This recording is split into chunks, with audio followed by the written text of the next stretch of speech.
ഈ Christy Fernandez sir ഉണ്ടായിരുന്നത് കൊണ്ടാണ് ഈ കമ്മീഷനെ പറ്റി എനിക്ക് ഇത്രത്തോളമെല്ലാം എനിക്കെന്നല്ല ആർക്കും ലത്തീൻ കത്തോലിക്കരുമായി ബന്ധപ്പെടുത്തി സംസാരിക്കാൻ സാഹചര്യം ഉണ്ടായത്.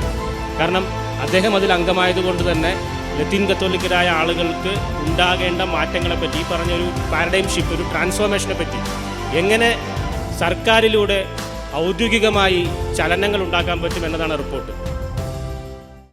നിങ്ങളുടെ ആലപ്പുഴ രൂപതയ്ക്ക് വേണ്ടി പ്രത്യേകമായി കുഞ്ഞച്ചൻ സാർ ഉൾപ്പെടെയുള്ളവർ മറ്റു സംവിധാനങ്ങളെല്ലാം ചേർന്ന് കൊടുത്ത റിപ്പോർട്ടിൻ്റെ ഭാഗമായി നിരവധി ശുപാർശകൾ ആലപ്പുഴ രൂപതയുടെ പേരെടുത്ത് പറഞ്ഞുകൊണ്ട് വന്നിട്ടുണ്ട്.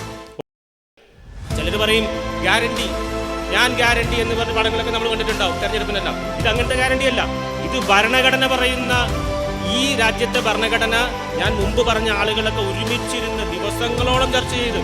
3 വർഷത്തിനടുത്ത് ചർച്ച ചെയ്തു. 2 വർഷവും 11 മാസവും 17 ദിവസവും PSC പരീക്ഷ എഴുതുന്ന കുട്ടികളോട് ചോദിച്ചാൽ എണ്ണം കൃത്യം പറയും. അത്രയും ദിവസം ചർച്ച ചെയ്ത് ഒരു പൊതു നന്മയ്ക്ക് വേണ്ടി ഭരണഘടന ഉണ്ടാക്കി.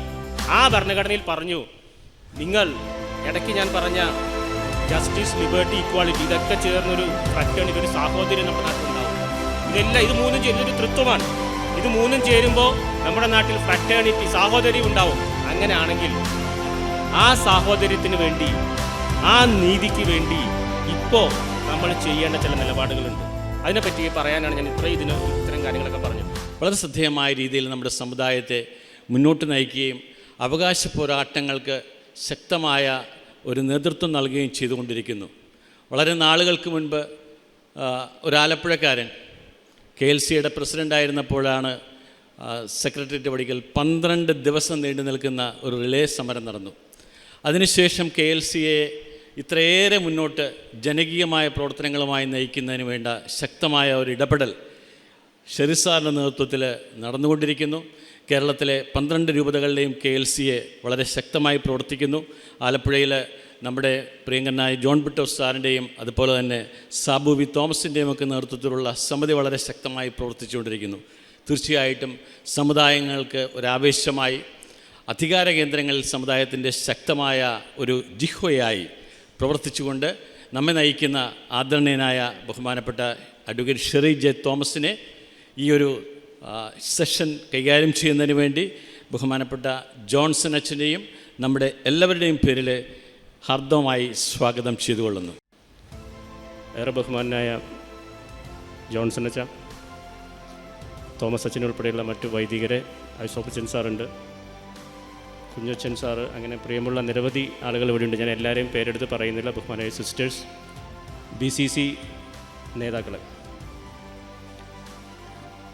ഔസേപ്പച്ചൻ സാറ് സംസാരിച്ചപ്പോൾ ട്രാൻസ്ഫോർമേഷൻ എന്നൊരു വാക്ക് അദ്ദേഹം പറഞ്ഞാൽ നിങ്ങൾ ശ്രദ്ധിച്ചിട്ടുണ്ടാവും. ട്രാൻസ്ഫോംഡ്, ഒരു പാരഡൈം ഷിഫ്റ്റ്, അതായത് നിലവിലുള്ള അവസ്ഥയിൽ നിന്ന് മാറ്റം വന്നതിനെ പറ്റിയാണ് അദ്ദേഹം പറഞ്ഞത്. അതിന് ദൈവത്തിൻ്റെ ശക്തി എത്രമാത്രം ഉപയോഗപ്പെടുത്താനാകും എന്ന് അക്കാഡമിക് തലങ്ങളിലെ പറ്റി അദ്ദേഹം പറഞ്ഞു. ഞാനും അതേ രീതിയിൽ തന്നെ തുടങ്ങുകയാണ്. ഞാൻ സംസാരിക്കുന്നത്, നമ്മളിപ്പോൾ സഭാപരമായി നമുക്കൊരു കടമയുണ്ട്. ആ കടമയുടെ ഭാഗമായി ഉള്ളൊരു പ്രവർത്തനമാണ് അദ്ദേഹം പറഞ്ഞത്. ദൈവവുമായി ബന്ധപ്പെടുത്തി ആളുകളെ പരിപോഷിപ്പിക്കുക എന്നുള്ളത്, അവരുടെ ലക്ഷ്യത്തിലെത്താൻ. അതുപോലെ തന്നെ നമുക്ക് സാമുദായികമായിട്ട് സമുദായത്തോടൊരു കടമയുണ്ട്, ഒപ്പം സമൂഹത്തോടൊരു കടമയുണ്ട്. അപ്പോൾ സഭയിൽ, സമുദായത്തിൽ, സമൂഹത്തിൽ, ഈ 3 സ്ഥലങ്ങളിലും നമുക്കൊരു കടമയുണ്ട്. ഈ കടമയിൽ സമുദായവുമായി ബന്ധപ്പെടുത്തി ഈ വരുന്ന കാലഘട്ടങ്ങളിൽ നമ്മൾ ഏറ്റെടുക്കേണ്ട ഒരു ചുമതലയെ പറ്റിയാണ് ഞാൻ സംസാരിക്കുന്നത്. അത് പ്രധാനമായും JB കോശി എന്ന ഒരു കമ്മീഷൻ, അതിൻ്റെ അനുരണനങ്ങൾ ഇനി എങ്ങനെ നമ്മൾ മുന്നോട്ട് കൊണ്ടുപോകണം എന്നതിനെ പറ്റിയാണ്. സാറ് സംസാരിച്ചപ്പോൾ ഒരു ക്രിസ്റ്റി ഫെർണാണ്ടസ് IAS പറ്റി സൂചിപ്പിച്ചു. ജസ്റ്റിസ് JB കോശിയും ക്രിസ്റ്റി ഫെർണാണ്ടസ് IASഉം മറ്റൊരു IPS ഉദ്യോഗസ്ഥനായിരുന്ന ഒരു IPS ഉദ്യോഗസ്ഥനും കൂടി ചേർന്ന 3 പേരടങ്ങുന്ന ഒരു സമിതിയാണ് JB കോശി കമ്മീഷൻ. ഈ ക്രിസ്റ്റി ഫെർണാണ്ടസ് സാർ ഉണ്ടായിരുന്നത് കൊണ്ടാണ് ഈ കമ്മീഷനെ പറ്റി എനിക്ക് ഇത്രത്തോളമെല്ലാം, എനിക്കെന്നല്ല ആർക്കും ലത്തീൻ കത്തോലിക്കരുമായി ബന്ധപ്പെടുത്തി സംസാരിക്കാൻ സാഹചര്യം ഉണ്ടായത്. കാരണം അദ്ദേഹം അതിൽ അംഗമായതുകൊണ്ട് തന്നെ ലത്തീൻ കത്തോലിക്കരായ ആളുകൾക്ക് ഉണ്ടാകേണ്ട മാറ്റങ്ങളെപ്പറ്റി, ഈ പറഞ്ഞൊരു പാരഡൈം ഷിഫ്റ്റ്, ഒരു ട്രാൻസ്ഫോർമേഷനെ പറ്റി എങ്ങനെ സർക്കാരിലൂടെ ഔദ്യോഗികമായി ചലനങ്ങൾ ഉണ്ടാക്കാൻ പറ്റും എന്നതാണ് റിപ്പോർട്ട്. 284 ശുപാർശകൾ കേരളത്തിലെ ക്രൈസ്തവർക്ക് വേണ്ടി justice JB Koshy commission report, ഇപ്പോഴും റിപ്പോർട്ട് പുറത്തു വന്നിട്ടില്ലെങ്കിലും അനൗദ്യോഗികമായി അതിൻ്റെ വിവരങ്ങൾ പുറത്തു വന്നിട്ടുണ്ട്. 284 എണ്ണം. നിങ്ങളുടെ ആലപ്പുഴ രൂപതയ്ക്ക് വേണ്ടി പ്രത്യേകമായി കുഞ്ഞച്ചൻ സാർ ഉൾപ്പെടെയുള്ളവർ മറ്റു സംവിധാനങ്ങളെല്ലാം ചേർന്ന് കൊടുത്ത റിപ്പോർട്ടിൻ്റെ ഭാഗമായി നിരവധി ശുപാർശകൾ ആലപ്പുഴ രൂപതയുടെ പേരെടുത്ത് പറഞ്ഞുകൊണ്ട് വന്നിട്ടുണ്ട്. ഓരോ പ്രദേശങ്ങളെടുത്ത് പറഞ്ഞുകൊണ്ട് വന്നിട്ടുണ്ട്. അതുപോലെ പുനലൂരുമൊക്കെ അങ്ങനെ വന്നിട്ടുണ്ട്. ഞാൻ സൂചിപ്പിച്ചത് ആ ഒരു തലത്തിൽ നമുക്ക് സമുദായത്തോടുള്ള ഉത്തരവാദിത്വം നിറവേറ്റാൻ BCCയുടെ ഭാരവാഹികൾ എന്ന രീതിയിൽ നിങ്ങൾ ഏറ്റെടുക്കേണ്ട ഒരു സുവർണ പ്രവർത്തനം ഈ ഒരു കാലഘട്ടത്തിൽ ഉണ്ടാകണം. അതിൻ്റെ ഭാഗമായിട്ടാണ് നമ്മളിന്ന് കേരളമെമ്പാടും 1000 പ്രചാരണ യോഗങ്ങൾ ജസ്റ്റിസ് JB കോശി കമ്മീഷനെ പറ്റി ഓരോ കുഞ്ഞിനോടും പറഞ്ഞു കൊടുത്തുകൊണ്ടിരിക്കുകയാണ്. അതൊക്കെ പറയാനുള്ളൊരു കാരണം ഒരു പൊതുനന്മയെ കരുതിയാണ്. എന്താ പൊതുനന്മ? ഒരു പബ്ലിക് ഗുഡ്, ഒരു പൊതുനന്മയെ പറ്റി പറയാൻ കാരണം ഞാൻ മുമ്പ് സൂചിപ്പിച്ചു, സഭയോട്, സമുദായത്തോട്, സമൂഹത്തോട് നമുക്ക് കടമയുണ്ടെന്ന്. ഞാൻ നിങ്ങളുടെ പൊതുനന്മയെ സമുദായമായി ബന്ധിപ്പിക്കുന്നത് നമ്മുടെ രാജ്യത്തിൻ്റെ പൊതുവായ രീതിയിൽ കൂടിയാണ്. നിങ്ങൾ ലത്തീൻ ക്രൈസ്തവരായതുകൊണ്ട് മാത്രമല്ല, നിങ്ങൾ ആലപ്പുഴ രൂപതയിലെ BCC ഭാരവാഹികളായതുകൊണ്ട് മാത്രമല്ല, നമ്മളിവിടെ വന്നിരിക്കുന്നത്, നമ്മളുടെ ഈ സംസാരം അത് സമുദായവുമായി, സമുദായത്തിൻ്റെ ഒരു പാരഡൈം ഷിഫ്റ്റ്, സമുദായത്തിൻ്റെ ഇന്നത്തെ അവസ്ഥയിൽ നിന്ന് നാളത്തെ അവസ്ഥയിലേക്ക് ഒരു കുതിച്ചു കയറ്റത്തിന് വേണ്ടി നമ്മൾ കാരണക്കാരാകുന്നത് ഞാൻ മുമ്പ് സൂചിപ്പിച്ച ഒരു പൊതുനന്മയുടെ പേരിലാണ്. ആ പൊതുനന്മ എന്നോട് ചോദിച്ചാൽ സമുദായവുമായി ബന്ധപ്പെടുത്തി ഞാൻ പറയും, നമ്മുടെ രാജ്യത്തിൻ്റെ ഭരണഘടനയാണ് ആ പൊതുനന്മ, കോൺസ്റ്റിറ്റ്യൂഷൻ ഓഫ് ഇന്ത്യ. എപ്പോഴും ചർച്ച ചെയ്യുന്ന ആരാ ഈ രാജ്യത്തെ ഏറ്റവും വലുത്? നമ്മൾ ബൈബിളിൽ കണ്ടിട്ടുണ്ട്, നിങ്ങളിൽ ആരാണ് വലിയവൻ? ആരാ നമ്മുടെ ഇന്ത്യയിൽ ഏറ്റവും വലിയ ആൾ? സുപ്രീം കോടതിയാണോ? ഇപ്പോൾ 400 പേര് ഭൂരിപക്ഷം കിട്ടിയ പാർലമെൻ്റ് ആവുമോ? അല്ലെങ്കിൽ രാജ്യസഭയാകുമോ? സുപ്രീം കോടതിയുടെ ചീഫ് ജസ്റ്റിസ് ആവുമോ? പ്രധാനമന്ത്രി ആവുമോ? പ്രസിഡൻ്റ് ആവുമോ? ആരായിരിക്കും? ഈ രാജ്യത്ത് ഏറ്റവും വലിയ അധികാരിയായിട്ടുള്ള ആളാരാണ്? ജനങ്ങളാണ്. വി. അതുകൊണ്ടാണ് നമ്മുടെ constitution we the people of India, we the people of India solemnly resolve to constitute India into a sovereign socialist democratic republic എന്നൊക്കെ പറയുന്നത്. അതിന് പിന്നെയും ചർച്ചകളൊക്കെ വേറെയുണ്ട്, ഞാൻ ദീർഘമായിട്ട് അതിലേക്ക് പോകുന്നില്ല. ഒന്നാമത്തെ കാര്യം, ഈ രാജ്യത്തെ പരമാധികാരി എന്ന് പറയുന്നത് നമ്മളാണ്. അപ്പോൾ വേണമെങ്കിൽ വിചാരിക്കും, ജനങ്ങൾ വിചാരിച്ച് എന്തും നടക്കും. ഇപ്പോൾ 400 പേരുടെ ഭൂരിപക്ഷം വന്നു കഴിഞ്ഞാൽ, പാർലമെൻറ്റിലും രാജ്യസഭയിലൊക്കെ ഭൂരിപക്ഷം കിട്ടിയാൽ, ഈ ജനങ്ങളാണല്ലോ അത്രയും പേരെ അവിടെ തിരഞ്ഞെടുത്ത് അയച്ചത്, അങ്ങനെയാണെങ്കിൽ നമുക്ക് എന്തും ചെയ്യാൻ പറ്റുമോ? അവിടെയും തെറ്റി. ഈ രാജ്യം പറയുന്നത് നിങ്ങൾ വെറും ജനാധിപത്യ രാജ്യമല്ല, നിങ്ങൾ ഭരണഘടനാനുസൃതമായ ജനാധിപത്യമാണ്.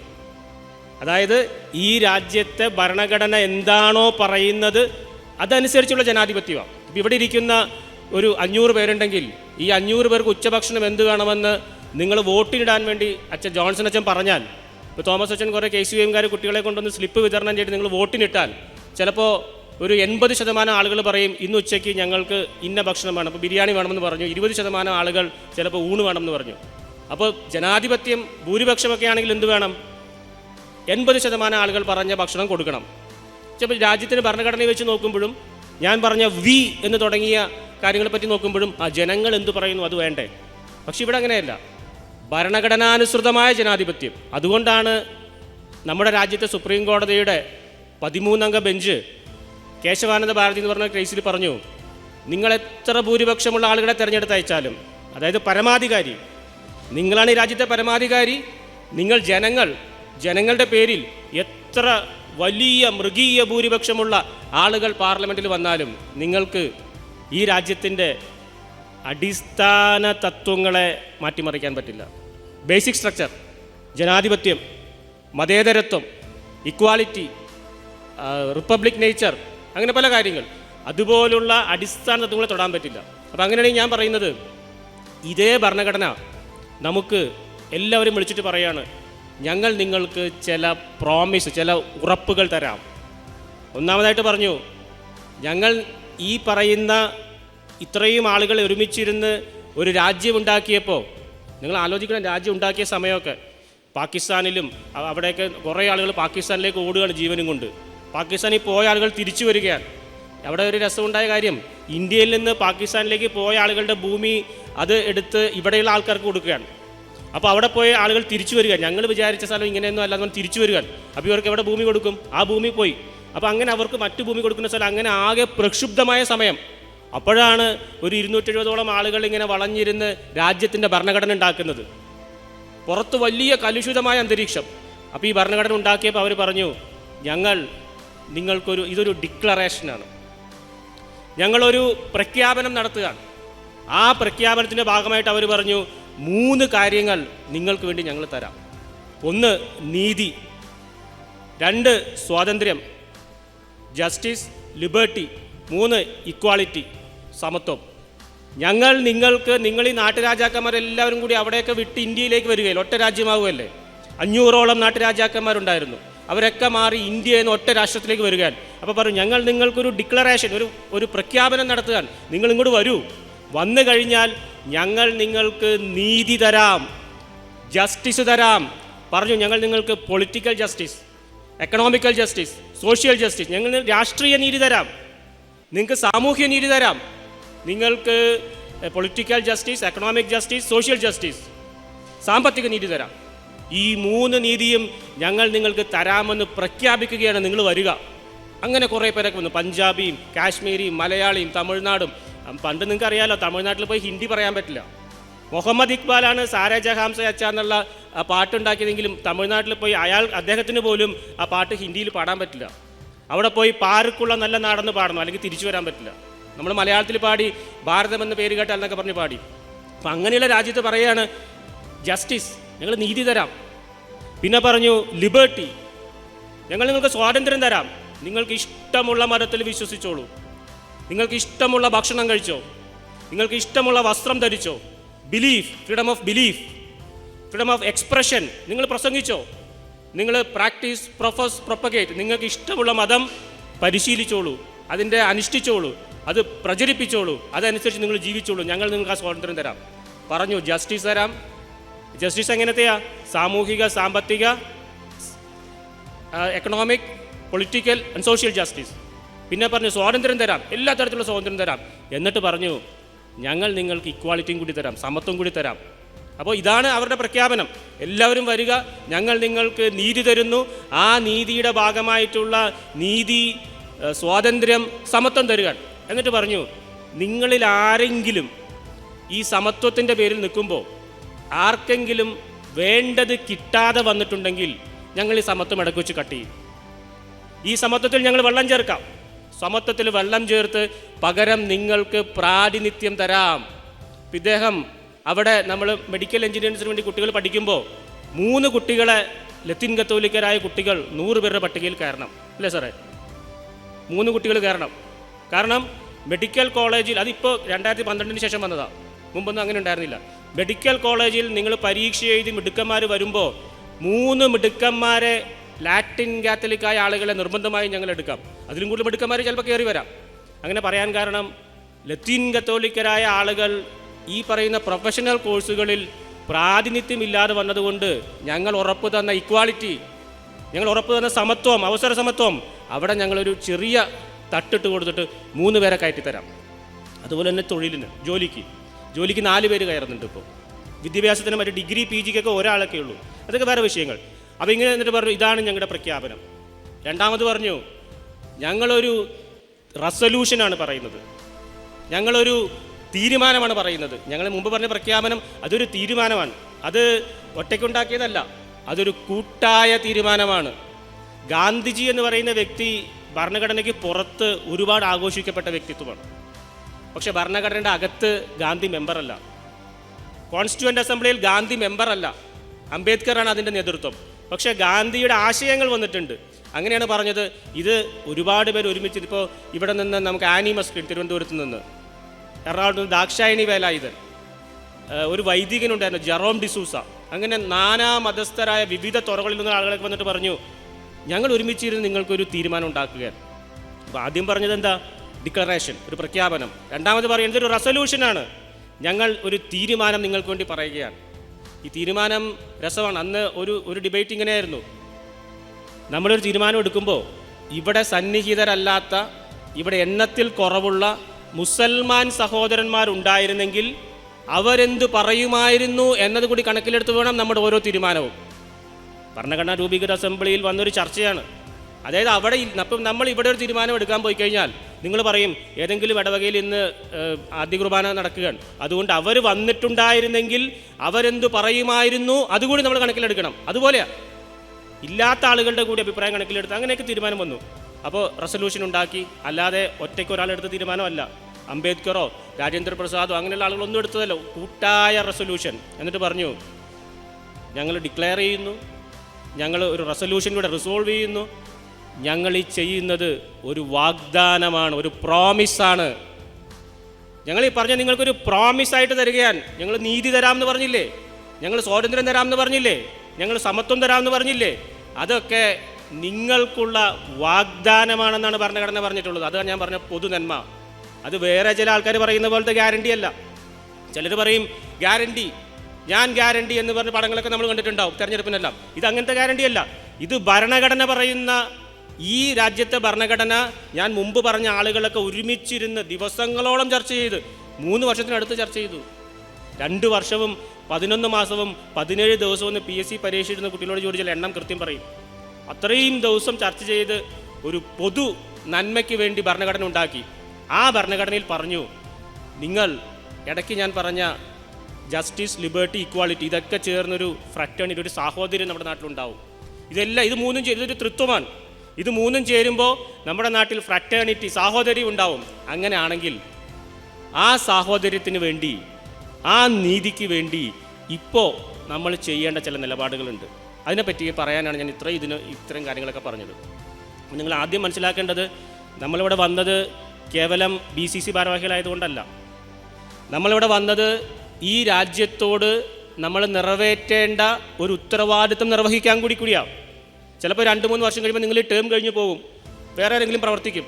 അപ്പോഴെല്ലാം നിങ്ങൾ ആലോചിക്കും, നമുക്ക് സമയം കിട്ടുമ്പോഴൊക്കെ ഇടയ്ക്കിടയ്ക്ക് നമ്മൾ വായിക്കേണ്ട ഒരു കാര്യമാണ് ഭരണഘടനയുടെ ആമുഖം, പ്രിയാമ്പിൾ. അത് ഇന്നല്ലെങ്കിൽ നാളെ നിങ്ങളതിലേക്ക് എത്തും. നമ്മുടെ രാജ്യം അങ്ങനെയാണ്. അപ്പോൾ അങ്ങനെ വന്നപ്പോൾ ഈ രാജ്യത്തിൻ്റെ ഭരണഘടനയിൽ പറഞ്ഞു, നിങ്ങളെ ലത്തീൻ കത്തോലിക്കരെ ഞങ്ങളൊരു പ്രത്യേക പ്രാതിനിധ്യ കാറ്റഗറിയിലേക്ക് കൊണ്ടുവരിക. ചിലപ്പോൾ ചോദിക്കും, അതെങ്ങനെയാണ് നിങ്ങൾ മതത്തിൻ്റെ, കാസ്റ്റിൻ്റെ അടിസ്ഥാനത്തിൽ കണക്കെടുക്കുന്നത്? നിങ്ങൾ മുസ്ലിം, കേരളത്തിലും ആന്ധ്രാപ്രദേശിലുമാണ് മുസ്ലിമിന് OBC, മുഴുവൻ മുസ്ലിങ്ങളും OBC എന്ന സംവരണമുള്ളത്. മറ്റു സ്ഥലങ്ങളിൽ മുഴുവൻ മുസ്ലിംസ് OBC അല്ല. കേരളത്തിൽ മുഴുവൻ ക്രൈസ്തവരും OBC അല്ല. ലത്തീൻ ക്രൈസ്തവരും പിന്നെ SCCC എന്ന് പറയുന്ന ഷെഡ്യൂൾ കാസ്റ്റ്, കൺവേർട്ട്, അങ്ങനത്തെ പല കാറ്റഗറിയിലൊക്കെ വരുന്നവർ മാത്രമേ ഉള്ളൂ. അപ്പം ഞാൻ പറഞ്ഞത്, നിങ്ങളെ ഞങ്ങളൊരു പ്രത്യേക പരിഗണനയ്ക്ക് വേണ്ടി വെച്ചിരിക്കുകയാണ്. ആ പരിഗണനയുടെ ഭാഗമായിട്ട് ഭരണഘടനയിൽ തന്നെ അവർ എഴുതി ചേർത്തു, ഏതെങ്കിലും വിഭാഗങ്ങൾക്ക്, ഞാൻ പറയുന്ന വാക്ക് നിങ്ങൾ ശ്രദ്ധിക്കണം, ഏതെങ്കിലും ജാതിയല്ല, ഏതെങ്കിലും മതമല്ല, ഏതെങ്കിലും നിറമല്ല, ഏതെങ്കിലും റേസ് അല്ല, ഏതെങ്കിലും അങ്ങനത്തെ ഇതല്ല, ഏതെങ്കിലും വിഭാഗം, ക്ലാസ്, ഏതെങ്കിലും വിഭാഗങ്ങൾക്ക് ഈ രാജ്യത്ത് ഭരണഘടന ഉറപ്പ് നൽകിയ ജസ്റ്റിസ്, ലിബർട്ടി, ഇക്വാളിറ്റി, സ്വാതന്ത്ര്യം, സമത്വം, നീതി ഇതൊക്കെ കിട്ടിയിട്ടില്ല എന്ന് കണ്ടെത്തിയാൽ ഞങ്ങൾ നിങ്ങൾക്ക് ചില പ്രത്യേക ഇളവുകളും അവസരങ്ങളും തരാം. അങ്ങനെ പറഞ്ഞുകൊണ്ടാണ് ഇന്ന് PSC പരീക്ഷ എഴുതുന്ന കുട്ടികൾ അവരുടെ പേരെഴുതും, അച്ഛൻ്റെ പേരെഴുതും, വയസ്സെഴുതും, അതിനുശേഷം റിലീജിയൻ ഫില്ല് ചെയ്യണം, അതിനുശേഷം എന്ത് വേണം, കാസ്റ്റ് ഫില്ല് ചെയ്യണം. അത് കഴിയുമ്പോൾ കാസ്റ്റ് എഴുതാൻ നേരത്തെ എന്തെഴുതും, ലാറ്റിൻ കാത്തലിക് അല്ലെങ്കിൽ LC, RC, LC, Roman Catholic, Latin Christian എന്നൊക്കെ എഴുതും. അങ്ങനെ എഴുതി കഴിഞ്ഞാൽ നേരെ ഈ പറയുന്ന പ്രോമിസിലേക്ക് പോവുകയാൻ, രാജ്യം തന്ന ഉറപ്പിലേക്ക് പോവുകയാണ്. ആ പ്രോമിസാണ് ഇങ്ങനെ എഴുതിയ 100 പേരുടെ പട്ടിക വരുമ്പോൾ ഇങ്ങനെ എഴുതിയ ആളുകളിൽ നിന്ന് 4 പേരെ ഞങ്ങൾ ഉദ്യോഗങ്ങൾക്ക് എടുക്കാം. അങ്ങനെയൊക്കെ ഒരു കണക്കിൻ്റെ അടിസ്ഥാനത്തിൽ പറഞ്ഞു, കേരളത്തിൽ ക്രൈസ്തവർക്ക് ഇത് കിട്ടിയിട്ടുണ്ടോ ഇല്ലയോ എന്നൊക്കെ അറിയണം, ഒരു കണക്ക് വരണ്ടേ. മുമ്പ് നരേന്ദ്രൻ കമ്മീഷൻ റിപ്പോർട്ട് 2000 നവംബർ മാസത്തിൽ വന്നപ്പോൾ പറഞ്ഞു, ഇതുപോലൊക്കെ പ്രാതിനിധ്യമൊക്കെ ഉണ്ടെങ്കിലും കേരളത്തിലെ ലത്തീൻ ക്രൈസ്തവർക്ക് 10 വർഷത്തെ കണക്കിൽ 4370 തസ്തികൾ, ഞാൻ ഈ പറയുന്ന കണക്കൊക്കെ കൃത്യമാണ്, ഞാൻ എവിടെയും നോക്കാതെ പറയുന്നത് കൊണ്ട് ഇത് സ്ഥിരം പറഞ്ഞ് അങ്ങനെ ആയതാണ്. 4370 തസ്തികകൾ കേരളത്തിലെ ലാറ്റിൻ ക്രിസ്ത്യൻ ഉദ്യോഗാർത്ഥികൾക്ക് 10 വർഷത്തെ കണക്കിൽ കൊടുക്കാൻ പറ്റിയിട്ടില്ല എന്ന് ജസ്റ്റിസ് നരേന്ദ്രൻ കമ്മീഷൻ റിപ്പോർട്ട് ചെയ്തു. അപ്പോൾ അതിനുശേഷം നമ്മൾ ആ സമയത്തൊക്കെ പല ഇടപെടലൊക്കെ നടത്തി. എന്നിട്ട് പറഞ്ഞു അങ്ങനെയാണെങ്കിൽ എന്ത് ചെയ്യും? 100 പേരെ എടുക്കേണ്ട സ്ഥലത്ത് 4 പേരെ എടുക്കാൻ വേണ്ടി ഇങ്ങനെയൊക്കെ ഭരണഘടന പറഞ്ഞിട്ടും ഇത്ര ഉറപ്പ് തന്നിട്ടും ഈ പ്രോമിസ് തന്നിട്ടും തീരുമാനമൊക്കെ ഉണ്ടായിട്ടും ഞങ്ങൾക്ക് കിട്ടിയില്ലല്ലോ. അപ്പോൾ പറഞ്ഞു അങ്ങനെയാണെങ്കിൽ അത് നിങ്ങൾ ഞങ്ങൾക്ക് വേണ്ടി പ്രത്യേക നിയമനം നടത്തണം, സ്പെഷ്യൽ റിക്രൂട്ട്മെൻറ്റ് നടത്തണം. അപ്പോൾ പറഞ്ഞു അത് നിങ്ങൾക്ക് കിട്ടില്ല. സ്പെഷ്യൽ റിക്രൂട്ട്മെൻറ്റ് നടത്തണമെങ്കിൽ പട്ടികജാതി പട്ടികവർഗമൊക്കെ ആകണം. അതല്ലാതെ ലാറ്റിൻ ക്രിസ്ത്യൻ വിഭാഗത്തിന് ആ ക്ലാസ്സിനൊന്നും സ്പെഷ്യൽ റിക്രൂട്ട്മെൻറ്റ് ഇല്ല. പിന്നെന്ത് ചെയ്തു? പിന്നെ ചെയ്തത് നിങ്ങൾക്ക് ഇനി നഷ്ടം ഉണ്ടാകാതിരിക്കാൻ ഞങ്ങൾ നോക്കാം എന്ന് പറഞ്ഞ് NCA എന്ന് പറഞ്ഞിട്ട് നോ കാൻഡിഡേറ്റ് അവൈലബിൾ വേക്കൻസി എന്ന് പറഞ്ഞൊരു കാറ്റഗറി കൊണ്ടുവന്നു. ഒരു കാറ്റഗറി അല്ല, ഒരു രീതി കൊണ്ടുവന്നു. എന്നിട്ട് പറഞ്ഞു എവിടെയെങ്കിലും പരീക്ഷ എഴുതുമ്പോൾ നിങ്ങളിൽ 4 പേര് ഇങ്ങനെ വന്നിട്ടില്ലെങ്കിൽ നിങ്ങളത് പറഞ്ഞാൽ മതി, അല്ലെങ്കിൽ കണക്ക് നോക്കിയിട്ട് ആ 4 പേരുടെ സീറ്റുകൾ ഒഴിച്ചിട്ട് അവർക്ക് വേണ്ടി മാത്രമായി ഇനി തൊട്ട് പരീക്ഷ നടത്താം. അതിനിപ്പോൾ നടത്തിക്കൊണ്ടിരിക്കുക. പക്ഷേ ഈ കണക്കൊക്കെ നോക്കുമ്പോഴും ഇത് ക്ലാസ് 3യും ക്ലാസ് 4ഉം, അതായത് ക്ലറിക്കൽ തസ്തികകളിലും പ്യൂൺ അറ്റൻഡർ അങ്ങനെയുള്ള ക്ലാസ് 4 തസ്തികകളിലും മാത്രമാണ് എന്തെങ്കിലുമൊക്കെ എണ്ണം കാണിക്കാൻ പറ്റുന്നത്. ഇപ്പോൾ അദ്ദേഹം പറഞ്ഞല്ലോ 50 വർഷത്തിന് ശേഷമാണ് നേരിട്ടൊരാൾ സിവിൽ സർവീസിൽ കയറിയത്. കാരണം അവിടെ ഈ റിസർവേഷൻ അല്ല, ഈ പറയുന്ന 4% ഞാൻ PSCയുടെ കാര്യങ്ങളാണ് പറയുന്നത്. മറ്റത് OBCക്കൊക്കെ നാഷണൽ ലെവലിൽ വേറെയാണ്, എല്ലാവർക്കും കൂടിയുള്ളതൊക്കെയാണ്. അപ്പം അങ്ങനെ വന്നപ്പോൾ അത് ആ ഒരു പോസ്റ്റിൻ്റെ കാര്യം നമുക്ക് എണ്ണി പറയാൻ പറ്റി. അതിനപ്പുറത്ത് ക്ലാസ് 1 ക്ലാസ് 2 തസ്തികകളിൽ ഈ പറയുന്ന 4% ഒന്നും നമുക്കില്ല. അപ്പോൾ എങ്ങനെ അറിയാൻ പറ്റും? അപ്പോഴാണ് നമ്മൾ പറഞ്ഞത് നിങ്ങൾ കേരളത്തിലെ ലത്തീൻ ക്രൈസ്തവരെ പറ്റി പഠിക്കാൻ ഒരു കമ്മീഷൻ നിയമിക്കണം. കഴിഞ്ഞ സർക്കാർ ഈ സർക്കാരിൻ്റെ തന്നെ മുമ്പത്തെ ഗവൺമെൻറ്റിൻ്റെ സമയത്ത് PT തോമസ് MLA നിയമസഭയിൽ ഒരു സബ്മിഷൻ ഉന്നയിച്ചു. അദ്ദേഹം ആവശ്യപ്പെട്ടു കേരളത്തിലെ ലത്തീൻ ക്രൈസ്തവരെ പറ്റി പഠിക്കാൻ, അവരുടെ അവസ്ഥ പഠിക്കാൻ ഒരു കമ്മീഷനെ നിയമിക്കണമെന്ന് ആവശ്യപ്പെട്ടു. അന്ന് മന്ത്രി രാജൻ ആയിരുന്നു. അദ്ദേഹം പറഞ്ഞു അത് പരിശോധിക്കാമെന്നൊക്കെ പറഞ്ഞു. പിന്നീട് വേറെ സഭകളിൽ നിന്ന് ബിഷപ്പ്മാർ ഉൾപ്പെടെയുള്ള ആളുകളൊക്കെ ഇതേ ആവശ്യം ഉന്നയിച്ചു. അവർ പറഞ്ഞു ക്രൈസ്തവരെ പറ്റി എന്നുള്ളതാണ്. അവസാനം മുഴുവൻ ക്രൈസ്തവരെ പറ്റിയും പഠിക്കാൻ ഒരു കമ്മീഷൻ വന്നു. ആ കമ്മീഷൻ പഠിച്ചത് 3 ഹെഡിങ്ങിലായിരുന്നു. 1 വിദ്യാഭ്യാസം, 2 സാമ്പത്തികം, 3 ക്ഷേമം. അവർ പറഞ്ഞു നിങ്ങൾ കേരളത്തിലെ ക്രൈസ്തവരുടെ വിദ്യാഭ്യാസ അവസ്ഥയെപ്പറ്റി പഠിക്കുക. അപ്പോൾ ഈ പറഞ്ഞ കണക്കുകൾ വരും. ആലപ്പുഴയിൽ MBBSന് ഇത്രയും കുട്ടികളുണ്ട്, പക്ഷേ മറ്റു സ്ഥലങ്ങളിലെല്ലാം എത്ര ലത്തീൻ കത്തോലിക്ക കുട്ടികൾ MBBSന് അഡ്മിഷൻ ഉണ്ടെന്നൊരു കണക്ക് വരും. എത്ര പേര് IAS കാറ്റഗറിയിലുണ്ട്, സിവിൽ സർവീസ് ഉണ്ടെന്ന് കണക്ക് വരും. എത്ര പേര് ക്ലാസ് 1 ഉണ്ടെന്ന് കണക്ക് വരും. അപ്പോൾ പറഞ്ഞു വിദ്യാഭ്യാസത്തെ പറ്റി പഠിക്കണം, സാമ്പത്തികത്തെ പറ്റി പഠിക്കണം, ക്ഷേമത്തെ പറ്റി പഠിക്കണം. ഈ 3 കാര്യങ്ങൾ, വിദ്യാഭ്യാസം, സാമ്പത്തികം, ക്ഷേമം, ഈ 3 വിഷയങ്ങളിലും ലത്തീൻ കത്തോലിക്കരുടെ അവസ്ഥയെപ്പറ്റി പഠിക്കാൻ പറഞ്ഞു. ഞാൻ മുമ്പ് പറഞ്ഞ 3 പേരടങ്ങുന്ന കമ്മീഷനെ നിയോഗിച്ചു. ആ കമ്മീഷനാണ് 284 ശുപാർശകൾ ഗവൺമെൻറ്റിന് കൊടുത്തു. നമ്മൾ ആലോചിക്കണം, ഈ കമ്മീഷനുകൾ എന്നൊക്കെ പറയുന്നത് ഇപ്പോൾ എൻക്വയറീസ് കമ്മീഷൻ ആക്ട് അനുസരിച്ച് ഇങ്ങനെ കമ്മീഷനുകൾ വരാം. ഈ ആക്ട് അനുസരിച്ച് വരുന്ന കമ്മീഷൻ റിപ്പോർട്ടുകളൊക്കെ നടപ്പിലാക്കണം എന്നൊന്നുമില്ല. ഇപ്പോൾ നിങ്ങൾ ബോട്ട് മുങ്ങിയാൽ കമ്മീഷൻ വരാം, നിങ്ങൾ കേട്ടിട്ടുണ്ടാവും. ഒരു അപകടങ്ങളുണ്ടാകുമ്പോൾ ചിലപ്പോൾ കമ്മീഷൻ വരാം. ഇഷ്ടംപോലെ കമ്മീഷനുകൾ നമ്മുടെ നാട്ടിൽ ഉണ്ടായിട്ടുണ്ട്. ഈ കമ്മീഷനൊക്കെ നടപ്പിലാക്കണമെങ്കിൽ അതിനനുസരിച്ച് സമ്മർദ്ദം ഉണ്ടാവണം. നമ്മൾ ഈ പറയുന്ന JB കോശി കമ്മീഷൻ നടപ്പിലാക്കണമെന്ന് പറഞ്ഞപ്പോൾ ഞങ്ങൾ നേരത്തെ അച്ഛൻ സൂചിപ്പിച്ച 1000 പ്രചാരണ യോഗങ്ങൾ, അതൊരു സമരപരിപാടിയല്ല, അതൊരു പ്രചാരണ യോഗമാണ്. ആ പ്രചാരണ യോഗം അത് അധികാര കേന്ദ്രങ്ങളിൽ എത്തും. ഇൻ്റലിജൻസ് റിപ്പോർട്ട് വഴിയും സ്പെഷ്യൽ ബ്രാഞ്ച് റിപ്പോർട്ട് വഴിയൊക്കെ അവിടെ എത്തും. അപ്പോൾ അവരവിടെ റിപ്പോർട്ടിങ്ങിൽ അവർക്ക് മനസ്സിലാകും ഇത് നടപ്പിലാക്കണമെന്ന് ആവശ്യപ്പെടുന്ന ഒരു വിഭാഗം ആളുകൾ ഇവിടെ ഉണ്ട്. അവർ നിരന്തരമായി അത് പറഞ്ഞുകൊണ്ടിരിക്കാൻ അവർക്ക് മനസ്സിലാകും. അതിനുവേണ്ടിയാണ് പ്രചാരണ യോഗങ്ങൾ പറഞ്ഞത്. അപ്പോൾ ഈ 3 വിഷയങ്ങളിൽ ഇവിടെ റിപ്പോർട്ട് പുറത്തു വന്നു. ആ റിപ്പോർട്ട് ഞാൻ മുമ്പ് പറഞ്ഞ പോലെ കമ്മീഷൻസ് ഓഫ് എൻക്വയറീസ് ആക്ട് അനുസരിച്ച് വരുന്ന എല്ലാ കമ്മീഷനും നടപ്പിലാക്കണം എന്നില്ല.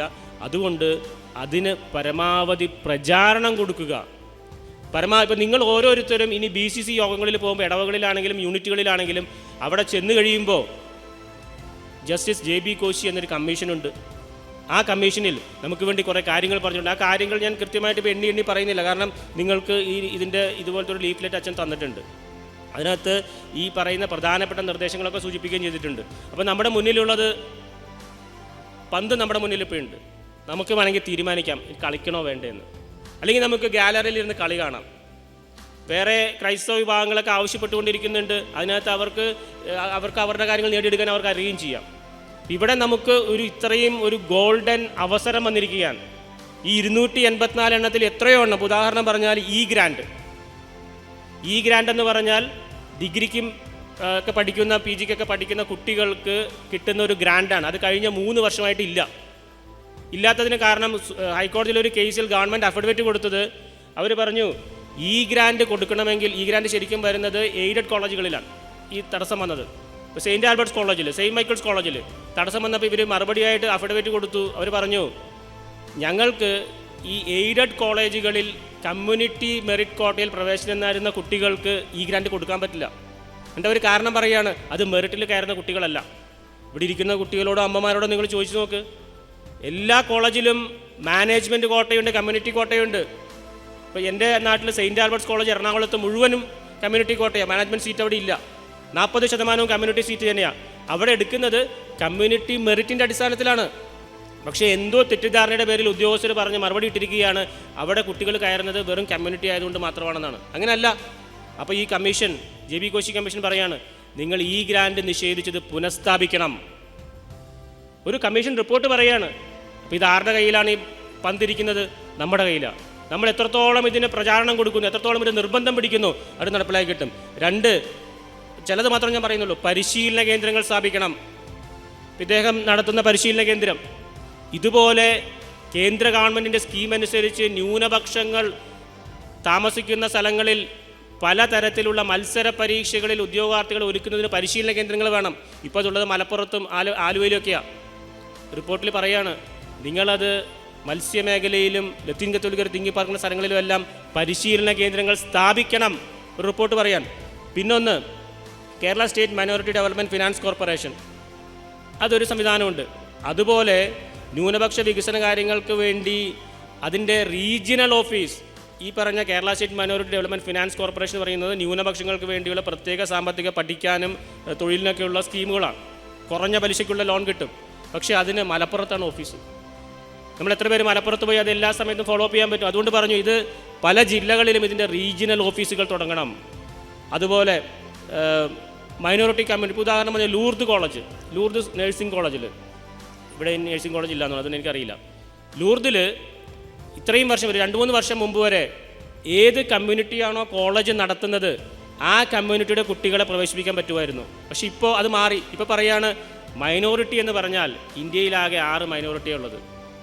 മുസ്ലിം, ക്രിസ്ത്യൻ, ജൈന, ബുദ്ധ, പാഴ്സി, ഇത്രയും മൈനോറിറ്റികളുണ്ട്. ഈ പറയുന്ന ക്രിസ്ത്യൻ എന്ന് പറയുന്ന മൈനോറിറ്റി എന്ന മുഴുവൻ ക്രിസ്ത്യാനികൾക്കും ലൂർദിൽ പ്രവേശനം കൊടുക്കണം. ലൂർദ് നടത്തുന്നത് വരാപ്പുഴ അതിരൂപതയായതുകൊണ്ടും വരാപ്പുഴ അതിരൂപത ലാറ്റിൻ കാത്തലിക് രൂപതയായതുകൊണ്ടും നിങ്ങൾക്കവിടെ ലത്തീൻ വിദ്യാർത്ഥികൾക്ക് മാത്രമായി പ്രവേശനം കൊടുത്തുകൊണ്ടിരുന്നത് നിർത്തി. പകരം ഇപ്പോൾ മുഴുവൻ ക്രിസ്ത്യൻസിനും, പെന്തക്കോസ്ത്, സീറോ മലബാർ, മലങ്കര, എല്ലാ ക്രൈസ്തവർക്കും അവിടെ വന്ന് ഈ കോട്ടയിൽ ജോലിക്ക് പ്രവേശനം കിട്ടും, നഴ്സിങ്ങിന്. അതും കമ്മീഷൻ പറയാണ് അത് ശരിയല്ല. നിങ്ങൾ ഏത് കമ്മ്യൂണിറ്റിയാണോ കോളേജ് നടത്തുന്നത് അവർക്ക് കൊടുക്കണം. അങ്ങനെ അതുപോലെ വിദ്യാഭ്യാസത്തിന് ഇപ്പോൾ ഉള്ള സംവരണം 3% മെഡിസിനുള്ളത്. അത് പക്ഷേ ഉദ്യോഗത്തിന് 4% ഉണ്ട്. അതുപോലെ നിങ്ങൾ എല്ലാ പഠനത്തിനും 4% സംവരണം കൊടുക്കണമെന്ന് ഈ കമ്മീഷൻ പറയുകയാണ്. പിന്നെ കുട്ടികൾക്ക് വേണ്ടി പഠന വീടുകൾ കുട്ടികൾക്ക് വേണ്ടി ഉണ്ടാക്കണം കാര്യങ്ങൾ. പിന്നെ യത്തീം ഖാനയിലൊക്കെ ഈ പറയുന്ന 10,000 രൂപ അവർക്ക് പൈസ കൊടുക്കും. യത്തീം ഖാനയിൽ പഠിക്കുന്ന വിദ്യാർത്ഥികൾക്ക് 10,000 രൂപയുടെ സ്കോളർഷിപ്പ് ഉണ്ട്. അതുപോലെ ഈ ക്രിസ്ത്യൻ അനാഥാലയങ്ങളിലേക്ക് നിന്ന് പഠിക്കുന്ന കുട്ടികൾക്കും സ്കോളർഷിപ്പ് കൊടുക്കണം. പിന്നെ ചിലതൊക്കെ പറഞ്ഞാൽ ഇത് എല്ലാവർക്കും ഒന്നും താല്പര്യമുള്ളതായിരിക്കില്ല, പക്ഷേ മദ്രസ മോഡൽ ഫണ്ട് ചെലവഴിക്കണം. അതായത് മതബോധനത്തിന് വേണ്ടി മദ്രസ മോഡലിൽ നിങ്ങൾ വെൽഫെയർ സ്കീമുകൾ ഉള്ളതുപോലെ, വെൽഫെയർ ഫണ്ട് ഉള്ളതുപോലെ, ക്ഷേമനിധി ഉള്ളതുപോലെ ക്രൈസ്തവ മത അധ്യാപകർക്കും അതിനുവേണ്ടിയുള്ള ഫണ്ട് കൊടുക്കണം. അത് അധ്യാപകർക്ക് പൈസയായിട്ട് കൊടുക്കണം എന്ന് തന്നെ ഇല്ല, പകരം ഇൻഫ്രാസ്ട്രക്ചറിന് ഉപയോഗിക്കാം. ഇത്രയേ ഉള്ളൂ അർത്ഥം. നിങ്ങൾ ഏതെങ്കിലും ഒരു ന്യൂനപക്ഷ വിഭാഗത്തിന് അല്ലെങ്കിൽ മതവിഭാഗത്തിന് വേണ്ടി ഫണ്ട് ചെലവഴിക്കുമ്പോൾ ആ ഫണ്ട് ചെലവഴിക്കുന്നതിന് ആനുപാതികമായി ക്രൈസ്തവർക്കും കൊടുക്കണം. അങ്ങനെയൊക്കെയുള്ള കാര്യങ്ങൾ. പിന്നെ അതുപോലെ മൈനോറിറ്റി കമ്മീഷൻ്റെ കാര്യം, അങ്ങനെ എത്രയെത്ര, ഇതൊക്കെ ഞാൻ ഡീറ്റെയിൽ ആയിട്ടൊന്നും പറയുന്നില്ല. പട്ടയമില്ലാത്തവരുടെ പട്ടയത്തിൻ്റെ വിഷയം, CRSന്റെ UN നമ്പറുകളുടെ കാര്യങ്ങൾ പോലും പറയുന്നു. നിങ്ങളുടെ രൂപതയുടെ പ്രത്യേകിച്ച് എടുത്ത് കടപ്പുറം മേഖലയിലേക്ക് ഒരുപാട് കാര്യങ്ങൾ പറയുന്നുണ്ട്. അതുപോലെ ചില സ്ഥലത്ത് പിതാവിൻ്റെ ലെറ്റർ, ഇപ്പോൾ ഇവിടെ ആലപ്പുഴ രൂപത്തിൽ വലിയ ആവശ്യം ഉണ്ടാവില്ല, എന്നാലും ഈ കണ്ണൂർ, കോഴിക്കോട്, കൊല്ലം, തിരുവനന്തപുരത്തെല്ലാം വില്ലേജ് ഓഫീസിൽ നിന്ന് സർട്ടിഫിക്കറ്റ് കിട്ടണമെങ്കിൽ, കമ്മ്യൂണിറ്റി സർട്ടിഫിക്കറ്റ് കിട്ടണമെങ്കിൽ പിതാവിൻ്റെ ലെറ്റർ വേണം ചില സ്ഥലത്തൊക്കെ. എന്നിട്ട് പറയും 1947 മുമ്പ് ലത്തീൻ ക്രൈസ്തവരാണെന്ന് കാണിക്കുന്ന തെളിവ് കൊടുക്കണം. അപ്പോൾ ഈ കമ്മീഷനിൽ മുമ്പൊരു ഉത്തരവ് നമ്മൾ പറഞ്ഞിട്ട് തന്നെ വന്നിട്ടൊരു ഉത്തരവ്, പിതാക്കന്മാർ കൊടുക്കുന്ന രേഖ റവന്യൂ ഉദ്യോഗസ്ഥരുടെ അന്വേഷണത്തിന് സഹായകരമായിട്ട് ഉപയോഗിക്കാം. ഇപ്പോൾ ഈ കമ്മീഷൻ്റെ നമ്മുടെ നിവേദന പ്രകാരം പറഞ്ഞു, നിങ്ങൾ ഈ പിതാക്കന്മാർ ബിഷപ്പ്മാർ കൊടുക്കുന്ന കത്ത് ആധികാരിക രേഖയായിട്ട് ഉപയോഗിക്കണം. ഒരു കമ്മീഷൻ പറഞ്ഞിരിക്കുക, ബിഷപ്പുമാർ പറയാണ് ഇത് ഞങ്ങളുടെ കമ്മ്യൂണിറ്റി അംഗമാണെന്ന് പറഞ്ഞാൽ ആ കത്ത് വില്ലേജ് ഓഫീസർ പിന്നെ അതൊരു സഹായം അന്വേഷണമല്ല, അതൊരു ആധികാരിക രേഖയായി കണക്കാക്കി അവർക്ക് കമ്മ്യൂണിറ്റി സർട്ടിഫിക്കറ്റ് കൊടുക്കണം എന്നാണ് പറയുന്നത്. ഇതുപോലെ നിരവധി വിഷയങ്ങൾ. പിന്നെ മോസ്റ്റ് ബാക്ക്വേർഡ് കമ്മ്യൂണിറ്റി എന്ന പേരിൽ ലാറ്റിൻ ക്രിസ്ത്യൻസ് ചിലപ്പോൾ 2 അവസരങ്ങൾ വരും. ഒന്ന്, ന്യൂനപക്ഷം എന്നുള്ള രീതിയിൽ ഒരു സ്കോളർഷിപ്പ് കിട്ടാം. 2, ഈ OBC എന്ന് പറഞ്ഞാൽ ഞാൻ നേരത്തെ പറഞ്ഞൊരു ക്ലാസ്സിൽ വരുന്നതുകൊണ്ട് സ്കോളർഷിപ്പ് കിട്ടാം. അങ്ങനെ വരുമ്പോൾ ഈ 2ൽ ഏറ്റവും മെച്ചപ്പെട്ടത് ചൂസ് ചെയ്യാനുള്ള അവസരം കൊടുക്കണം. പിന്നെ വേറെ സ്കോളർഷിപ്പ് കൊടുക്കുമ്പോൾ ഇപ്പോൾ അതിൻ്റെ ഏറ്റവും രസമുള്ളൊരു കാര്യം, ഇപ്പോൾ നിങ്ങൾ ലാറ്റിൻ ക്രിസ്ത്യൻ ആണെങ്കിൽ നിങ്ങൾക്ക് ഒരു വിദ്യാഭ്യാസത്തിന് സ്കോളർഷിപ്പ് കിട്ടണമെങ്കിൽ നിങ്ങളുടെ വാർഷിക വരുമാനം 1 ലക്ഷം രൂപയെ പാടുള്ളൂ. അതേസമയം നിങ്ങൾ നായർ അല്ലെങ്കിൽ സീറോ മലങ്കരയൊക്കെ ആണെങ്കിൽ നിങ്ങളുടെ വാർഷിക വരുമാനം, മാതാപിതാക്കളുടെ വാർഷിക വരുമാനം 2 ലക്ഷം രൂപ വരെ ആകാം. കിട്ടുന്ന സ്കോളർഷിപ്പിൻ്റെ തുക ഈ ലത്തീൻ കത്തോലിക്കർക്കും ഈ ധീവര, ഈഴവ അങ്ങനെയൊക്കെ പറയുന്ന OBCയിൽ വരുന്ന ആളുകൾക്ക് കിട്ടുന്ന തുക 1 ലക്ഷമാണെങ്കിൽ അപ്പുറത്ത് കിട്ടുന്ന തുക 2 ലക്ഷമാണ്. അപ്പോൾ അതിൻ്റെ ഇൻകം ലിമിറ്റ് ഇവിടെ 1 ലക്ഷം, അവിടെ 2 ലക്ഷം. കിട്ടുന്ന തുക 1000 ആണെങ്കിൽ ഇവിടെ നേരെ ഇരട്ടിയാണ്. അപ്പോൾ അതിനൊക്കെ പറയാൻ ഇതൊക്കെ അനോമലിയാണ്. ഒരേ സംസ്ഥാനത്ത് ഒരേ വിഭാഗം ആളുകൾക്ക് നിങ്ങൾ 2 തരത്തിലുള്ള ഇത് ക്രൈറ്റീരിയ കൊണ്ടുവരുന്നത് എങ്ങനെ? ഇതൊക്കെ അനോമലി, അതൊക്കെ തിരുത്തണം. ഇങ്ങനെ കുറേ കാര്യങ്ങൾ പറയാൻ. അപ്പോൾ ഞാൻ പറഞ്ഞ് അവസാനിപ്പിക്കുന്നത് ഇങ്ങനെയാണ്. ഒന്ന്, നമ്മൾ ഈ സംസാരിക്കുന്നത് മുഴുവൻ നമ്മുടെ അടുത്ത തലമുറയ്ക്ക് വേണ്ടി കൂടിയാണ്. മുമ്പത്തെ ആളുകൾ കൊണ്ട വെയിലിൻ്റെ തണലാണ് ഇന്ന് നമ്മൾ അനുഭവിക്കുന്നത്. ഇത് പറഞ്ഞതുപോലെ എത്രയോ വർഷം മുമ്പ് സ്ഥാപിച്ച ഒരു സ്ഥാപനത്തിൻ്റെ തണലാണ് ഒരുപാട് ആളുകൾ അനുഭവിച്ചുകൊണ്ടിരിക്കുന്നത്. അതുപോലെ നമുക്ക് മുമ്പ് ഇതിനു മുമ്പ് നെട്ടൂർ പി ദാമോദരൻ കമ്മീഷൻ എന്നൊരു ശുപാർശയൊക്കെ വന്നിട്ടുണ്ടായിരുന്നു 1970-കളിൽ. നെട്ടൂർ പി ദാമോദരൻ കമ്മീഷൻ പറഞ്ഞു, കേരളത്തിലെ ലത്തീൻ ക്രൈസ്തവർക്ക്, നിങ്ങൾ വേറൊരു കാര്യം ആലോചിക്കണം, 1952 PSC ഒക്കെ തുടങ്ങിയ സമയത്ത് ലാറ്റിൻ ക്രിസ്ത്യൻസിന് 7% ഉണ്ടായിരുന്നു ഉദ്യോഗത്തിന് സംവരണം. PSC തുടങ്ങിയപ്പോൾ 7% അന്ന് കന്യാകുമാരിയുടെ ഒരു ഭാഗം കൂടിയൊക്കെ ഉണ്ടായിരുന്നു എന്നൊക്കെ പറയുന്നു. പിന്നീട് അത് വിട്ടുകൊടുത്ത് അപ്പുറമൊക്കെ പോയ കാര്യങ്ങൾ പറയുന്നു. എന്നാലും 7% ഉണ്ടായിരുന്നു. പിന്നെ അത് 6 കുറഞ്ഞു, പിന്നെ അത് 5 കുറഞ്ഞു, അവസാനം 1964 4 കുറഞ്ഞു. അപ്പോഴാണ് 70 ആയപ്പോഴേക്കും നെട്ടൂർ പി ദാമോദരൻ കമ്മീഷൻ പറയാണ്, ലാറ്റിൻ ക്രിസ്ത്യൻസിന് 4% സംവരണം കൊടുക്കണ്ട, അവർക്ക് ക്ലാസ് 3ലും ക്ലാസ് 2 ആയിട്ട് 3ഉം 2ഉമാക്കി വെട്ടിക്കുറയ്ക്കാൻ പറഞ്ഞു 70ൻ്റെ അവസാനം. അപ്പോഴാണ് നമ്മൾ വീണ്ടും പ്രശ്നങ്ങളും ചർച്ചകളും ഇതുപോലെ പ്രചാരണങ്ങളും സമരങ്ങളൊക്കെയായി ഗവൺമെൻറ് അത് നടപ്പിലാക്കിയില്ല. ആ റിപ്പോർട്ട് അലമാരിയിൽ വെച്ചു, ഇപ്പോഴും അലമാരിയിലുണ്ട്. അവർ പറയാൻ കാരണം അന്ന് 7,13,000 ലത്തീൻ ക്രൈസ്തവരുടെ എണ്ണം എന്നാണ് നെട്ടൂർ പി ദാമോദരൻ കമ്മീഷൻ പറഞ്ഞത്. അത് തെറ്റായൊരു കണക്കായിരുന്നു. അത് പറഞ്ഞു ആ കണക്ക് തെറ്റാണ്, അതുകൊണ്ട് അവരുടെ സംവരണം വെട്ടിക്കുറയ്ക്കാൻ പറ്റില്ല. ഇന്നാണെങ്കിലോ, ഇന്ന് നമ്മുടെ സംവരണം വെട്ടിക്കുറയ്ക്കാൻ ആരെങ്കിലുമൊക്കെ തീരുമാനിച്ചാൽ നമ്മൾ എങ്ങനെ അതിനെ റെസിസ്റ്റ് ചെയ്യുന്നതിനനുസരിച്ചിരിക്കും അതിൻ്റെ മറുപടി. നമ്മൾ എഴുന്നേറ്റ് നിന്ന് നട്ടലോടുകൂടി റെസിസ്റ്റ് ചെയ്താൽ അവിടെ ആ റെസിസ്റ്റൻസ് നിലനിൽക്കും. നമ്മൾ ചളുങ്ങിക്കൂടിയിരുന്നാൽ അത് കുറഞ്ഞു പോകും. 7ൽ നിന്ന് 4 ആയതുപോലെ പിന്നെയും കുറഞ്ഞു പോകാം. അപ്പോഴും ഓർക്കണം, നമ്മൾ ഇന്ന് കൊള്ളുന്ന വെയിലിൻ്റെ തണലായിരിക്കും ഈ 4 അങ്ങനെ തന്നെ നിലനിൽക്കാൻ അടുത്ത തലമുറ പറയാൻ പോകുന്നത്. ഞാൻ പറഞ്ഞ് അവസാനിപ്പിക്കുന്നത് ഇങ്ങനെയുള്ളൂ, ഈ രാജ്യം നമുക്ക് തരുന്ന കുറേ ഉറപ്പുകളുടെ അടിസ്ഥാനത്തിലാണ് നമ്മളിവിടെ വന്നിരിക്കുന്നത്. ഞാനിവിടെ വന്ന് സംസാരിക്കുന്നത്, ഇപ്പോൾ എനിക്ക് മുമ്പ് കുഞ്ഞച്ചൻ സാറും ഇനി സെബാസ്റ്റ്യനും ഒക്കെ സംസാരിക്കാൻ പോകുന്നത് മുഴുവൻ ആർട്ടിക്കിൾ 19, ഈ രാജ്യത്തിൻ്റെ ഭരണഘടന പറയുന്ന article 19 freedom of speech and expression. എനിക്ക് നിയമവിരുദ്ധമല്ലാത്ത എന്ത് വിടുമെന്ന് പറയാം. എനിക്ക് രാജ്യത്തെ പ്രധാനമന്ത്രിയെയും രാജ്യത്തെ മുഖ്യമന്ത്രിയെയും പറ്റി എനിക്ക് സംസാരിക്കാം. എനിക്ക് സുപ്രീം കോടതിയുടെ അഭിപ്രായ ജഡ്ജ്മെൻറ്റിനെ പറ്റി എനിക്ക് പറയാം. പക്ഷേ നിയമപരമായിരിക്കണം എന്ന് മാത്രം, നിയമത്തിനപ്പുറത്ത് എനിക്ക് പറയാൻ പറ്റില്ല. അല്ലെങ്കിൽ എനിക്ക് പറയാം. അതാണ് ആർട്ടിക്കിൾ 19. അതുപോലെ നിങ്ങളിവിടെ കൂടുന്ന ഈ യോഗം ഇത് സംഘടനാ സ്വാതന്ത്ര്യത്തിൻ്റെയാണ്, സമ്മേളന സ്വാതന്ത്ര്യത്തിൻ്റെയാണ്. നിങ്ങൾക്ക് സംഘടിക്കാൻ അവസരമുള്ളത് കൊണ്ടാണ്. ആ അവസരം നമ്മൾ സംഘടിക്കുന്നത് ഇതിനു വേണ്ടിയാണ്. ഈ രാജ്യം തന്ന അവസരം ഉപയോഗിച്ച് നമ്മൾ പറയാണ്, ഞങ്ങൾ ഇങ്ങനെ കൂടിയപ്പോൾ ഞങ്ങളെ വിളിച്ചു ചേർത്തപ്പോൾ നിങ്ങൾ പറഞ്ഞല്ലോ ഞങ്ങൾക്ക് ഇല്ലെങ്കിൽ തരാമെന്ന്. ഞങ്ങൾക്ക് പ്രാതിനിധ്യം റെപ്രസെൻറ്റേഷൻ ഇല്ലെങ്കിൽ റെപ്രസെൻറ്റേഷൻ തരാമെന്ന് നിങ്ങൾ പറഞ്ഞില്ലേ. ഞങ്ങൾക്ക് റെപ്രസെൻറ്റേഷൻ ഇല്ലാത്തത് എവിടെയൊക്കെയാണെന്ന് ഒരു കമ്മീഷൻ 284 ശുപാർശകളായി ഗവൺമെൻറ്റിൻ്റെ മുന്നിൽ വെച്ചിരിക്കുകയാണ്. ഞങ്ങൾ പറയുകയാണ്, നിങ്ങൾ ആ ശുപാർശകൾ പഠിക്കണം. ആ ശുപാർശകൾ ഞങ്ങളുമായി ചർച്ച ചെയ്ത് നടപ്പിലാക്കി തരണം. നമ്മൾ പല സെക്രട്ടേറിയറ്റ് സമരവും മറ്റു പല village office, taluk office, collectorate സമരങ്ങളൊക്കെ നമ്മൾ നടത്താറുണ്ട്. ഇപ്പോൾ ആ സ്റ്റേജൊക്കെ മാറി. അതിനൊക്കെ അപ്പുറത്ത് നമുക്ക് വേണ്ടി ഒരു കമ്മീഷൻ റിപ്പോർട്ട് ഒഫീഷ്യലായി ഗവൺമെൻറ്റിന് മുന്നിൽ വന്നിരിക്കുകയാണ്. Official report. ഇനി അത് നടപ്പിലാക്കണമെന്ന് നമ്മളിങ്ങനെ ഒരു മർമറിങ് നടത്തിക്കൊണ്ടിരുന്നാൽ മതി. ഒരു കുഞ്ഞും അറിയാതെ പോകരുത് എനിക്ക് വേണ്ടി ഇവിടെ ഇങ്ങനെ കുറേ ശുപാർശകൾ വന്നിട്ടുണ്ടെന്ന്. ഒരു ലത്തീൻ ക്രൈസ്തവൻ അറിയാതെ പോകരുത്. അങ്ങനെ അറിഞ്ഞു കഴിയുമ്പോൾ അവർ പരസ്പരം സംസാരിക്കും, പരസ്പരം അവർ പറയും. ആ പറഞ്ഞതിൻ്റെയൊക്കെ അടിസ്ഥാനത്തിൽ ഇതൊരു പൊതു നന്മ, ഞാൻ നേരത്തെ പറഞ്ഞ ഒരു പൊതു നന്മയിലേക്ക് വരും. അങ്ങനെ നമുക്ക് എന്താണോ ഈ രാജ്യം തരാമെന്ന് പറഞ്ഞത്, നമുക്ക് തരാമെന്ന് പറഞ്ഞ നീതി, നമുക്ക് തരാമെന്ന് പറഞ്ഞ സ്വാതന്ത്ര്യം, നമുക്ക് തരാമെന്ന് പറഞ്ഞ സമത്വം, അതുവഴിയുള്ള സാഹോദര്യം, അതിലേക്ക് നടന്നെടുക്കാൻ നമുക്കുള്ള ഒരു അസുലഭമായ അവസരമാണിത്. ഞാൻ ദീർഘമായിട്ട് 11:15 വരെയാണ് പറഞ്ഞ സമയം. ഞാൻ ദീർഘമായിട്ട് സംസാരിക്കുന്നത് ഞാൻ അവസാനിപ്പിക്കുകയാണ്. അപ്പോൾ എൻ്റെ ഒരൊറ്റ അഭ്യർത്ഥന ഇതേ ഉള്ളൂ, നമ്മൾ ഇടയ്ക്കിടയ്ക്ക് നമുക്കുള്ള ഉറപ്പുകളെ പറ്റി നമ്മൾ ആലോചിച്ചുകൊണ്ടിരിക്കണം. അദ്ദേഹം ദൈവവുമായി അടുക്കുന്ന കാര്യം പറഞ്ഞു. ദൈവത്തിൻ്റെ ശക്തിയോടുകൂടി നമ്മൾ പ്രവർത്തിക്കുന്ന ആ ഒരു ഘട്ടത്തിലേക്ക് നമ്മൾ നടക്കുമ്പോൾ ഇങ്ങനെയുള്ള ശക്തി നമുക്ക് സമുദായത്തിന് വേണ്ടി കൂടി പ്രവർത്തിക്കാൻ നമ്മൾ അതിനുവേണ്ടി ഉപയോഗിക്കണം. സഭയ്ക്ക് വേണ്ടി, സമുദായത്തിന് വേണ്ടി, സമൂഹത്തിന് വേണ്ടി നമ്മൾ ഉപയോഗിക്കാൻ തയ്യാറെടുക്കുമ്പോൾ ഈ സമുദായത്തിൽ ഒരു പാരഡൈം ഷിഫ്റ്റ് കൊണ്ടുവരാൻ ആൾക്കാർ പറയട്ടെ. ലത്തീൻ ക്രൈസ്തവരൊക്കെ പറഞ്ഞുകൊണ്ടിരിക്കുകയാണ് JB കോശി എന്ന കമ്മീഷനെ പറ്റി. എല്ലാവരും ഇങ്ങനെ പറഞ്ഞുകൊണ്ടിരിക്കുക, എന്താ JB കോശി. അവസാനം അവർ അന്വേഷിക്കും, കുറേ ശുപാർശകളാണ്. എന്താ ശുപാർശ? ഇത് നമ്മൾ നിരന്തരം പറഞ്ഞുകൊണ്ടിരിക്കുന്ന കാര്യങ്ങളാണ്. അപ്പോൾ അങ്ങനെയാണെങ്കിൽ എന്ത് വേണം? അത് നടപ്പിലാക്കണം. അതിനെന്ത് വേണം? അതിന് നടപ്പിലാക്കാൻ തീരുമാനമെടുക്കാൻ പറ്റുന്ന ആളുകളുടെ അടുത്തേക്ക് സമ്മർദ്ദങ്ങൾ ഉണ്ടാകണം. അതിന് അടികൊള്ളാനും സമരത്തിനും വെയിൽ കൊള്ളാനും ഒന്നും പോകണ്ട. നമ്മൾ പരസ്പരം സംസാരിച്ചാൽ മതി. ഞാൻ എപ്പോഴും പറയാറുണ്ട്, ഈ യോഗം പോലും സ്പെഷ്യൽ ബ്രാഞ്ചും ഇൻ്റലിജൻസ് ഒക്കെ റിപ്പോർട്ട് ചെയ്യും, എന്തൊക്കെ വിഷയങ്ങൾ ചർച്ച ചെയ്തെന്ന് പറയും. JB കോശി കമ്മീഷൻ ചർച്ച ചെയ്തിട്ടുണ്ട് അവിടെ. മിനി ആൻ്റണി, ഇപ്പോൾ ജോസാൻഡി സാർ ഇവിടെ ഉണ്ടായിരുന്നല്ലോ, മിനി ആൻ്റണി മാഡത്തിനെ കൂടി ഉൾപ്പെടുത്തി ഒരു 3 അംഗ കമ്മിറ്റി വേറെ ഉണ്ടാക്കിയിട്ടുണ്ട് ഗവൺമെൻറ്. ഞങ്ങൾ കഴിഞ്ഞ ദിവസം പോയപ്പോഴും അവരുമായിട്ട് സംസാരിച്ചതാണ്.